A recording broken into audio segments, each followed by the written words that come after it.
Hi. I thought I would finally get started on that series of protection magic that I keep talking about in the lives and the posts that I do. I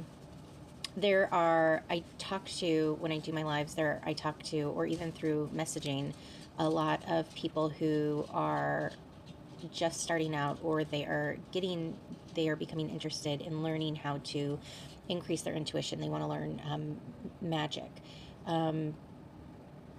Gifts like what I have is the manipulation of the energy within your body, and the magic is the manipulation within the energy of the energy on the outside of your body. It is very, very important, whether you're working with the energy in the inside of your body or the energy without, that you have protection. Because if you do any sort of energy work, no matter what it is that you're using it for, you are going to want to, you tend to shine really brightly. And you want to make sure that you have protection up and around you, because not everybody in this world is nice, and not everybody on the other side of the veil is very nice. So it's very, very, one of the first things that you need to learn when you are interested in learning any sort of energy work is to make sure that you are protected, yourself, your person, your home, your possessions, your property, everything, you name it, the people who you love. You just want to make sure you just put a blanket of protection on everything, right? So, without further delay, I don't actually know how many this is going to do. I think I'm going to start covering protection of yourself first. And I'm thinking to start off with, like, and this, please understand that this is barely scratching the surface, but it's probably going to be about three different videos for just the protection of yourself. Okay. I never know where to look, so I'm looking at my camera. Sorry. Protection magic, or apotropaic. I think I said that right. Is used to protect people from harm or evil influences. It's used to deflect misfortune. It is used to protect from the evil eye, which is weird because the evil eye is also like a protection thing, but you know what I mean. Like, they're different things. I just looked at my evil eye, and that's what I thought about. Which, again, this is protection magic, but this is not self-protection. This is actually not what we're talking about today, but I'm jumping the shark because it's beautiful. This is actually really great, just so we can just touch base. If you were to, I keep it on my witchy desk, because if you are doing energy work and you kind of feel that negativity seeping in you, if you look at it, it's supposed to pull the negative entities or the negative energies off of you and away from you. Some people, a lot of times they'll have them by their door, and so just like when they come inside, they go and they glance at it, or it's like to protect from evil, because it's kind of watching over the doorway. Pretty cool. Side quest. You're welcome. Protection magic, a lot of it is done out of superstition, knocking on wood, fingers crossed, go break a leg, charm bracelets, good luck charms, amulets, or even something more flamboyant like a ritual. All of that is protection magic. So one type of protection magic can be a magic circle, and I did touch base with you on that on the cold moon blessing that I did, because I pointed out I had a salt ring around my 2 little ritual bowls that I keep on my witchy desk. You don't have to use salt, but it is the most readily available. For a while, it was used also as a sign of wealth. There's other reasons, and there's other ways to use salt when you are practicing energy work, but a salt ring is what most people are going to are going to be familiar with. You can use something such as, I have notes right there in case you're wondering what I'm doing. Not that I can see. I took my glasses off because my eyes get itchy when I record. Let's see, where are we?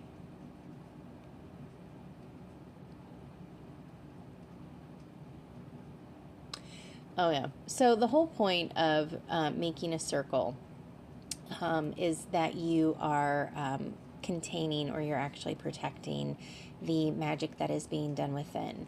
Now, from my understanding, from the way that I learned, because I actually learned from the deities and the archangels themselves, sometimes, depending on what you're doing, it's appropriate for you to be in the circle. Sometimes you don't have to be.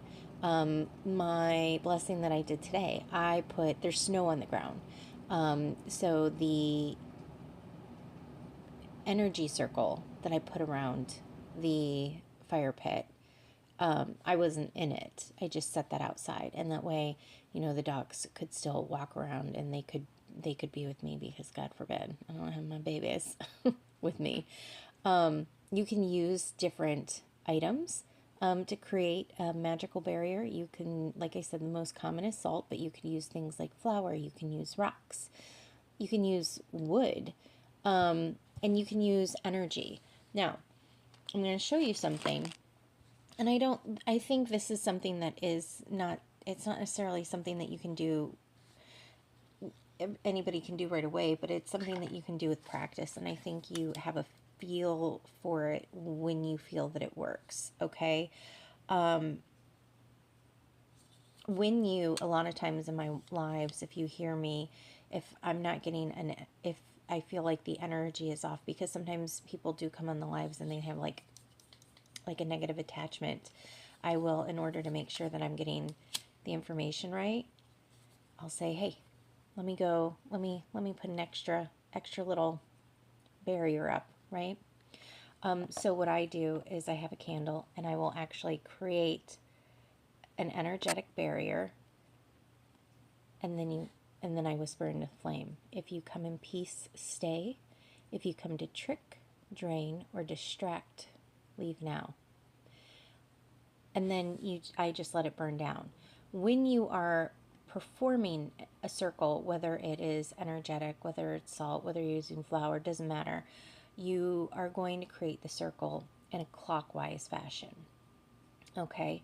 When you go to break a circle, when I'm done using my candle, or when I was done outside and at the bonfire, you go and you break it. I don't remember where I started.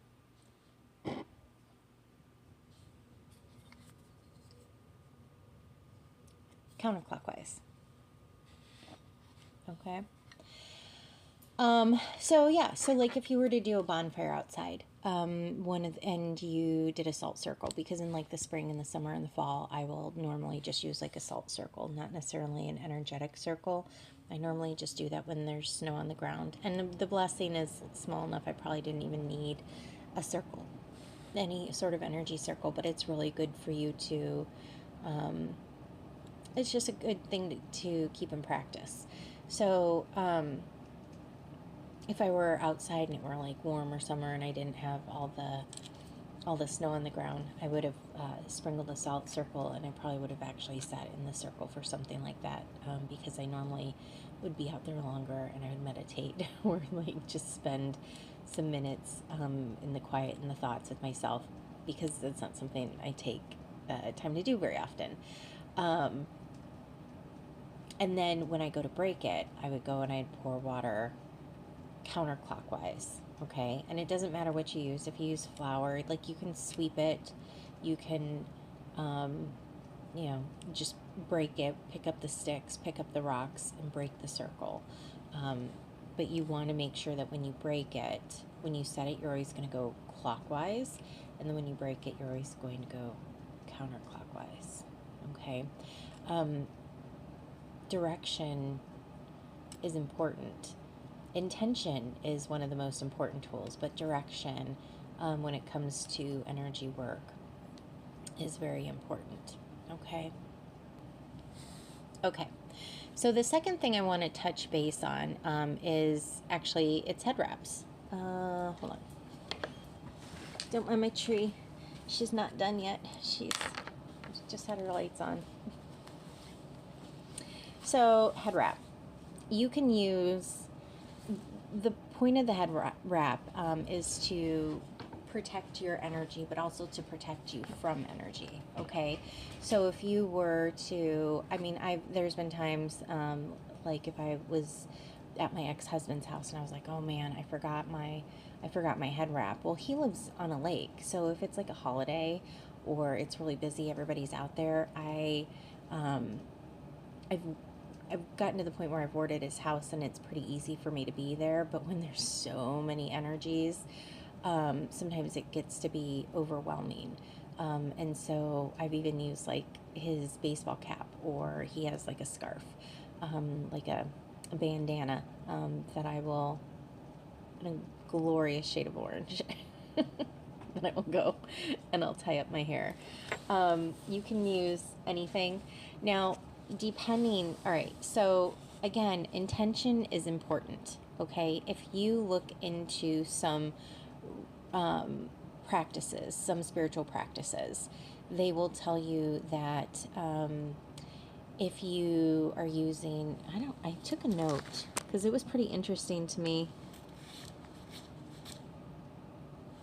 I don't know if I remember to write who did what, but I was reading this really cool article. This woman, she was talking about baneful magic, which is something that we will talk about in the series as well. Baneful magic, they would use a specific type of headscarf. I don't, just so that we put this out here, do not approve of baneful magic at all. The why, we'll get into a little bit later, because that's another rabbit hole.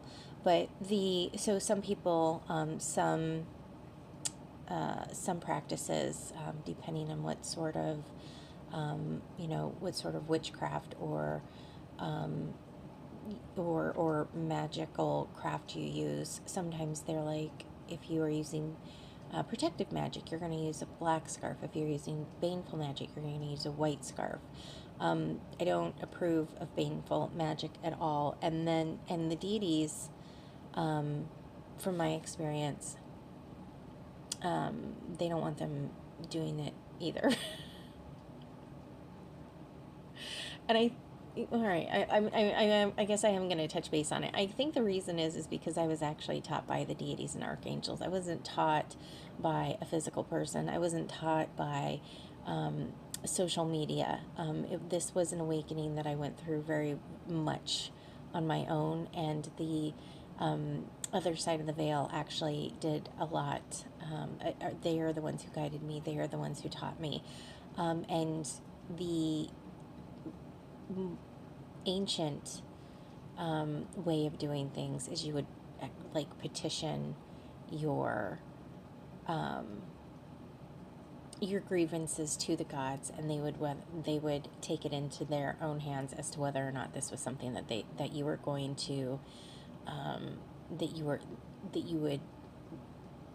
would do. And it wasn't until much later where people actually started taking it into their own hands, and you would just say, and I actually do this too. I'm like, can you believe that this person thinks that this is an appropriate thing? And then I let it go, because I know that karma is going to get them. And by karma, I mean what you put out into the universe is you're going to receive back, right?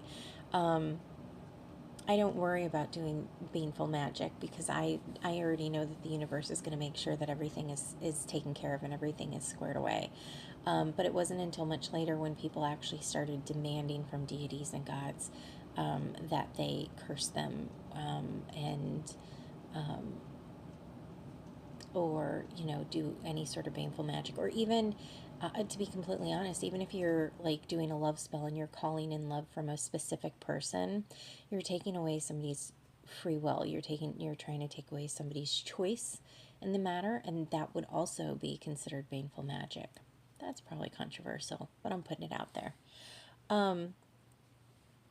So I don't approve of that, and I do think that the way that I look at it is really because of the specific way that I was taught, and how my beliefs shaped. Does that make sense? Back to the topic. So headscarves. So basically, all you're trying to do is you can wrap it however you want. Honestly, if you want me to be completely honest, you don't even have to like, most of the time I'll like wrap it around all of my hair.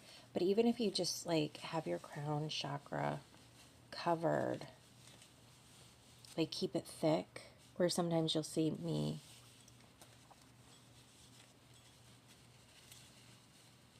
I'm sure this is gonna look weird. Or you'll see it. Ah, how many layers are there? You just want to make sure you have your crown chakra covered, right? But you can use like a baseball cap. You can use, you can use a ski cap, whatever. What you're doing is you're keeping your positive energy inside yourself, and you're protecting yourself from the outside negative energies. But not only, completely honest, not only negative energies, you're kind of like creating a barrier to make it difficult. So if there's like a lot of energies, because if you start working with energy and learning how to manipulate energy, you go through what's called an awakening, which means, and you go through like these growth spurts where you're very sensitive to the outside energies around you.